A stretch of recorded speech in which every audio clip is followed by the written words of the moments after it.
Mirsa, bagaimana sosok Ganjar di mata warga Jawa Tengah? Dan apakah rekam jejak Ganjar selama menjadi gubernur akan mempengaruhi peluang Ganjar menjadi bakal calon presiden yang akan berkontestasi di Pilpres 2024? Kita sudah terhubung dengan Ketua Sahabat Ganjar Jawa Tengah, Tino Indra Wardono, dan Direktur Eksekutif Parameter Politik Indonesia, Adi Praitno. Assalamualaikum, selamat sore Bapak. Selamat sore Mas Abraham. Ya, saya ke Mas Tino terlebih dahulu. Mas Tino, hari ini menjadi momen yang bersejarah sekaligus emosional bagi sosok Pak Ganjar Pranowo beserta dengan keluarganya. Bagaimana Anda bisa menggambarkan suasana di sana? Ya, yang pasti kami sebagai warga Jawa Tengah berterima kasih Pak Ganjar sudah membangun 10 tahun Jawa Tengah, ngabdi di Jawa Tengah ini dengan pemerintahan yang bersih, dan beliau dekat sekali dengan rakyat. Dan alhamdulillah di sini masyarakat, anak muda, semuanya di Jalan Pahlawan datang ingin menyambut, ingin melihat Pak Ganjar yang ngabdi 10 tahun ini untuk ke depan, untuk berharap bisa lebih baik untuk Indonesia. Ya, kami bisa melihat di sana yang hadir cukup banyak ya. Kita juga melihat dari lintas golongan masyarakat, lintas profesi, lintas usia, Mas Dino. Betul Mas Bram. Mereka semua sangat antusias ingin Pak Ganjar nggak hanya mengabdi di Jawa Tengah, tapi untuk Indonesia, karena kita warga Jawa Tengah betul-betul bisa merasakan dampak dari kepemimpinan Pak Ganjar ini. 10 tahun Mas Ganjar Pranowo menjadi gubernur di Jawa Tengah, tentu sudah banyak program-program yang dijalankan yang meninggalkan kesan bagi warga di sana. Kalau bisa Anda ceritakan sedikit saja, apa yang akan sulit dilupakan oleh warga Jawa Tengah dari sosok Ganjar Pranowo, termasuk apa yang menjadi warisannya di sana? Ya, beliau yang pasti lahir dari aktivis, ada demo di pemerintahan, beliau selalu turun langsung, bertemu sama pendemo, langsung komunikasi, bisa menenangkan, bisa mengerti apa harapan dari masyarakat, kan gitu. Dan yang pasti yang kami sangat berkesan, pemerintahan di Jawa Tengah itu betul-betul bersih dari korupsi. Jadi beliau sangat wanti-wanti terhadap pemerintahannya yang ada, beserta bupati-bupati yang ada, betul-betul memberikan kontribusi tanpa adanya korupsi gitu. Dan beliau sangat banyak inovasi-inovasi ya, yang membuat nggak ada batas antara masyarakat dengan pemimpinnya. Saya ke Bung Adi Praitno. Bung Adi, kalau Anda bisa bercerita sedikit kepada kami mengenai, kalau kita setback sedikit ya, apa yang disampaikan Ganjar dalam jargonnya ketika memimpin Jawa Tengah, boten ngapusi, boten korupsi.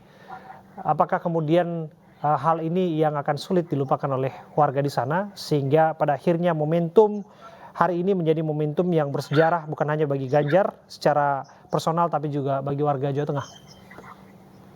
Ya, kalau saya membaca dan mendengarkan testimoni dari sejumlah pihak yang tadi diwawancara ya, rasa-rasanya memang mereka itu cukup terharu dan sangat sedih ketika harus berpisah dengan Ganjar Pranowo, karena bagi mereka Ganjar itu cukup dekat, cukup bersahabat, dan sering menyapa mereka.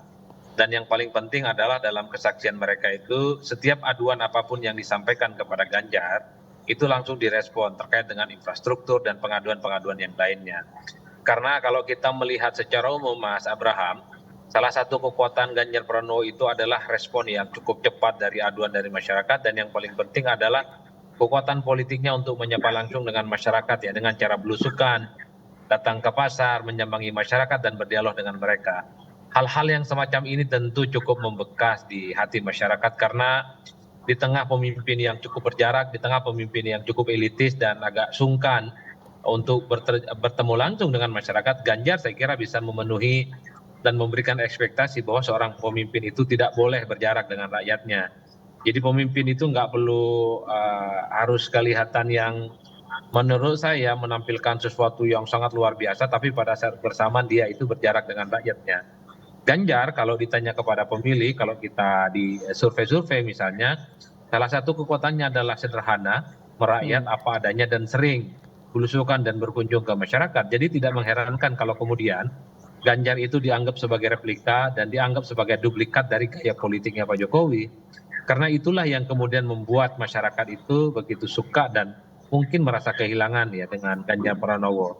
Tapi dalam testimoni yang lainnya kan sebagian masyarakat ini kan selalu berharap bahwa Ganjar bisa memimpin jadi presiden di 2024 the next Jokowi. Saya kira di situ poinnya Mas Abraham ya.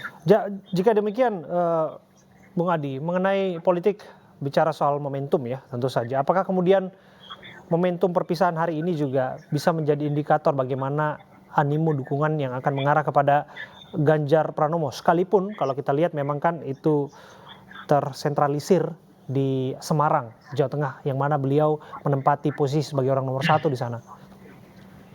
Saya kira kalau bicara tentang dukungan politik di Jawa Tengah, ya saya kira Ganjar cukup solid dan cukup kuat ya. Jadi tidak mengherankan kalau Jawa Tengah itu dianggap sebagai kandangnya banteng yang selalu tegak lurus dengan keputusan-keputusan partainya.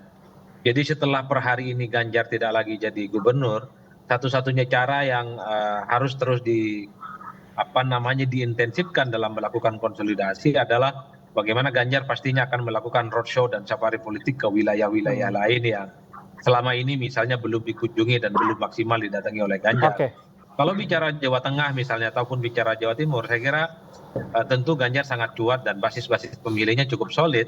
Jadi mulai besok dan seterusnya, baik relawan, tim sukses, partai-partai pengusung akan mengajak Ganjar Pranowo untuk terus melakukan kerja-kerja politik seperti turun langsung ke masyarakat. Karena satu-satunya kekuatan politik yang dimiliki oleh Ganjar, Mas Abraham, yang relatif tidak dimiliki oleh kandidat lain adalah kekuatan belusukannya. Ini sesuatu yang cukup melekat pada Ganjar Pranowo. Oleh karena itu, ini sebagai modal sosial, modal kapital yang mestinya dikapitalisasi, bahwa di tengah pemilih kita yang memang cenderung suka dengan pemimpin yang ya suka didatangi, suka diajak berbicara secara langsung gitu ya. Ini harus dimanfaatkan momentum politiknya. Mas Abraham bisa cek ya dalam survei-survei siapapun, kalau ditanya soal kriteria pemimpin dan calon presiden di 2024, karakter yang paling diinginkan oleh mereka adalah pemimpin yang menyapa langsung kepada mereka, berdialog dan menanyakan kesulitan-kesulitan hidup apa yang dihadapi. Nah itu poinnya yang mesti dimaksimalkan. Jika pada akhirnya kita memahami kontestasi politik Pilpres adalah untuk merebut mandat dari rakyat, maka saya kembali ke Mas Tino. Mas Tino, apakah kemudian rakyat dalam hal ini suara dari akar rumput punya kriteria dan karakter tersendiri yang barangkali disampaikan kepada Pak Ganjar Pranowo mengenai kandidat bakal calon wakil presiden yang akan mendampinginya? Ya, yang pasti bakal calon wakil presiden yang bisa mengimbangi belusukannya beliau, yang mau turun ke masyarakat gitu ya. Karena inovasi-inovasi yang beliau lakukan di Jawa Tengah udah luar biasa gitu. Jadi betul tadi katanya Mas Adi Prayitno, bahwa beliau kelebihannya adalah merespon keluhan-keluhan masyarakat secara cepat gitu.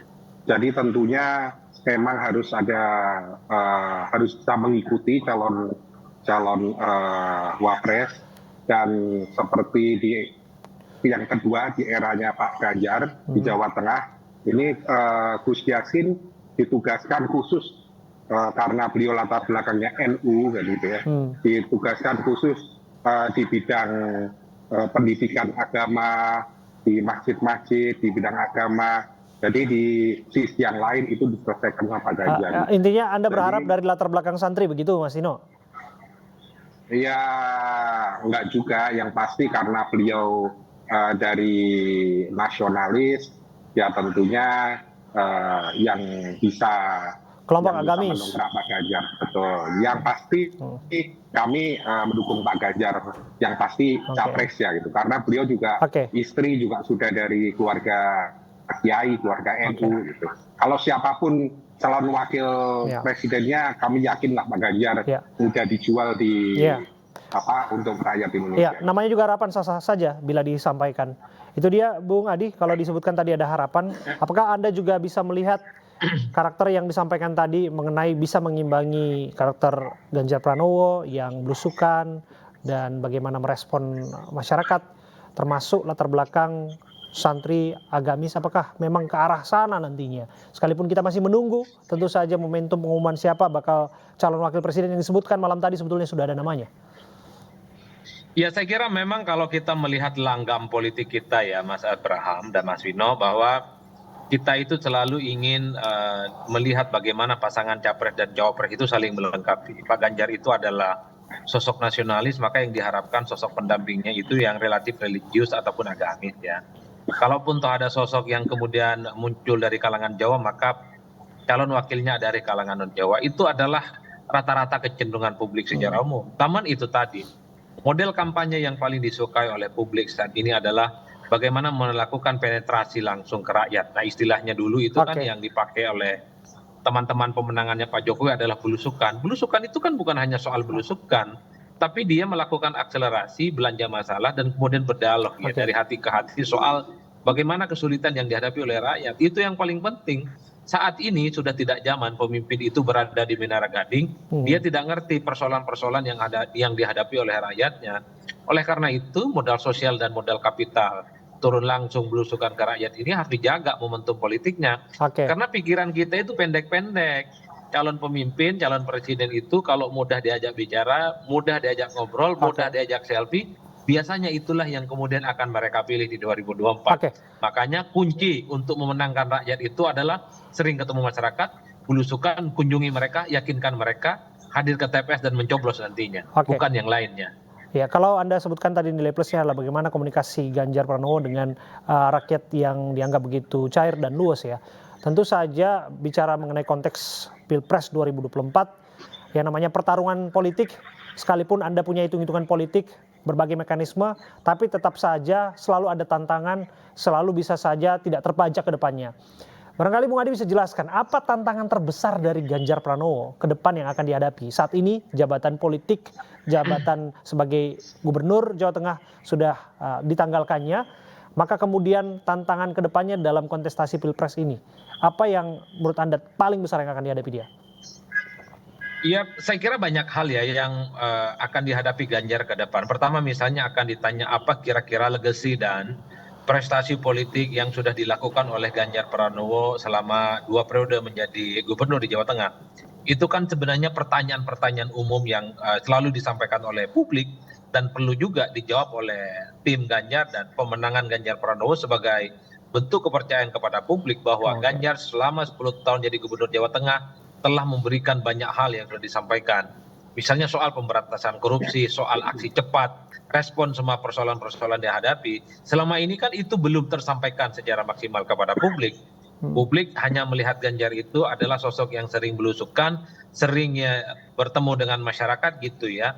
Sambil lalu tentu saja ke depan itu bagaimana cara dalam tanda kutip flexing, menyebutkan beberapa hal yang sebenarnya menjadi legacy dan kebanggaan-kebanggaan yang sudah dilakukan Ganjar selama 2 periode ya jadi gubernur. Yang kedua tentu saja Ganjar itu harus mulai menunjukkan gagasan originalitasnya, portofolio politiknya sebagai calon presiden di 2024 karena Ganjar saat ini tidak lagi dilihat sebagai gubernur ya, tapi sudah mulai naik level, naik kelas sebagai calon presiden di 2024 yang akan datang. Tentu model komunikasi, soal substansi dan isu-isu yang disampaikan juga harus mencerminkan Ganjar sebagai calon presiden di 2024 yang akan datang yang sangat layak untuk diperhitungkan. Dan yang terakhir Mas, apapun judulnya, Pak Ganjar ini seringkali juga banyak diserang, misalnya teridentifikasi sebagai sosok yang misalnya ya kurang agamis dan seterusnya karena mungkin PDIP selama ini kan dianggap sebagai partai nasionalis. Isu-isu ini selalu muncul ya, selalu diproduksi setiap 5 tahun sekali, padahal kan kita juga tahu bahwa istrinya Pak Ganjar Pranowo itu adalah tentu keturunan dari kalangan NU yang saya kira cukup solid, keagamannya juga kuat, tapi seringkali karena untuk kepentingan politik isu-isu yang berkaitan dengan sentimen agama selalu dialamatkan kepada sosok, kepada partai politik yang selama ini dianggap nasionalis. Ya, perjalanan politiknya tentu saja akan diuji dalam kontestasi Pilpres 2024 dan hanya waktulah yang akan bisa menjawab akan seperti apa masa depan Ganjar Pranowo di Republik ini. Terima kasih sekali lagi atas waktu Anda, Bapak-Bapak, Bung Adi Praitno dan juga Mas Tino Wardono.